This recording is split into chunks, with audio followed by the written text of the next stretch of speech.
ും പ്രവീൺ നട്ടാരു വധക്കേസുമായി ബന്ധപ്പെട്ട ഒരു അപ്ഡേഷൻ അതിലേക്കാണ് പോകുന്നത്. കർണാടകയിലെ PFI ഭീകരർക്ക് കേരളത്തിൽ ആയുധ പരിശീലനം ലഭിച്ചതായി സൂചന. യുവമോർച്ച നേതാവ് പ്രവീൺ നട്ടാരു വധക്കേസിൽ അറസ്റ്റിലായ കർണാടക സ്വദേശികളിൽ നിന്നാണ് ആയുധ പരിശീലനത്തിന്റെ വിവരങ്ങൾ ലഭിച്ചത്. കേസിലെ മറ്റ് പ്രതികൾക്കായി NIA സംസ്ഥാനത്ത് വ്യാപക പരിശോധന തുടരുകയാണ്.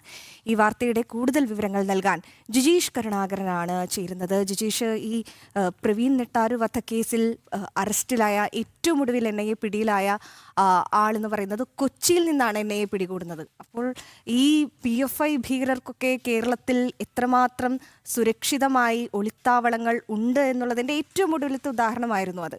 എന്തായാലും ഈ പിടിയിലായവർ വളരെ ഗുരുതരമായ ചില വെളിപ്പെടുത്തലുകൾ അല്ലെങ്കിൽ അവരിൽ നിന്ന് ചില മൊഴികൾ വരികയാണ്. അവർക്ക് ആയുധ പരിശീലനം ലഭിച്ചതുമായി ബന്ധപ്പെട്ട് എന്താണ് NIA ചോദ്യം ചെയ്യലിൽ എന്തെല്ലാം വിവരങ്ങളാണ് ഈ PFI ഭീകരരിൽ നിന്ന് പുറത്തു വന്നിരിക്കുന്നത് ജിജീഷ്?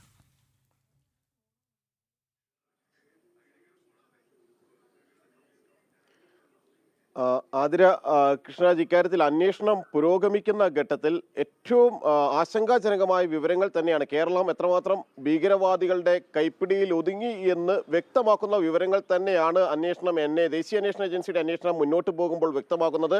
അതിൽ ഏറ്റവും പ്രധാനപ്പെട്ടതാണ് ഈ ആയുധ പരിശീലനവുമായി ബന്ധപ്പെട്ട്. പോപ്പുലർ ഫ്രണ്ടിന് ആയുധ പരിശീലനത്തിന് പ്രത്യേക സംഘങ്ങളുണ്ട്, വിങ്ങുകളുണ്ട് എന്ന കാര്യം നേരത്തെ തന്നെ പുറത്തു വന്നതാണ്. റിപ്പോർട്ടേഴ്സ് വിങ് എന്നും ആക്ടിംഗ് വിങ് എന്നും പലതരത്തിൽ പേരുകളിൽ അത് പ്രവർത്തിച്ചിരുന്നു. എന്നാൽ അത്തരത്തിലുള്ള പ്രധാനപ്പെട്ട ആയുധ പരിശീലകരെല്ലാം തന്നെ കേരളത്തിലുള്ള ആളുകളായിരുന്നു, മലയാളികളായിരുന്നു. അവർ ദക്ഷിണേന്ത്യൻ സംസ്ഥാനങ്ങളിലെ മറ്റു ഭീകരവാദികൾക്ക് ആയുധ പരിശീലനങ്ങൾ നൽകിയിരുന്നു എന്ന സൂചനയിലേക്ക് തന്നെയാണ് അന്വേഷണ സംഘം എത്തുന്നത്. അത് നേരത്തെ ചോദ്യം ചെയ്ത ആളുകളിൽ നിന്ന് ലഭിച്ച മൊഴികളുടെ അടിസ്ഥാനത്തിലാണ് പ്രവീൺ നെട്ടാരു വധക്കേസുമായി ബന്ധപ്പെട്ട് രണ്ടുപേരും പിടിയിലായത്. ഈ അടുത്ത ഒരു മാസത്തിനിടെ പിടിയിലായ രണ്ടുപേരും അത് കൊച്ചിയിൽ നിന്നാണ് പിടിയിലായത്.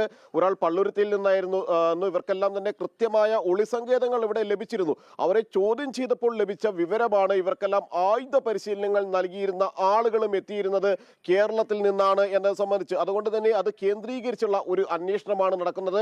നേരത്തെ തന്നെ ഇതുമായി ബന്ധപ്പെട്ട് മുഹമ്മദ് മുബാറക് അടക്കമുള്ള, അയൂബ് അടക്കമുള്ള ആയുധ പരിശീലകരെ ദേശീയ അന്വേഷണ ഏജൻസി പിടികൂടിയിരുന്നു. മുഹമ്മദ് മുബാറക്കാണ് 2024 ഏറ്റവും ആദ്യം ഈ കേസുമായി ബന്ധപ്പെട്ട് കേരളത്തിലെ PFI കേസുകളും ഒപ്പം തന്നെ ശ്രീനിവാസൻ, RSS പ്രവർത്തകനായിരുന്ന പാലക്കാട്ടെ RSS പ്രവർത്തകൻ ശ്രീനിവാസനെ വധിച്ച കേസുകളുമായി ബന്ധപ്പെട്ട് നടത്തിയ അന്വേഷണത്തിലായിരുന്നു അന്ന് ഈ പ്രതി മുഹമ്മദ് മുബാറക്ക് പിടിയിലാകുന്നത്. മുഹമ്മദ് മുബാറക്കിന്റെ വീട്ടിൽ നടത്തിയ പരിശോധനയിൽ ആയുധങ്ങൾ അടക്കം കണ്ടെത്തുകയും എല്ലാം തന്നെ ചെയ്തു. പിന്നീട് അയൂബ് പിടിയിലായി.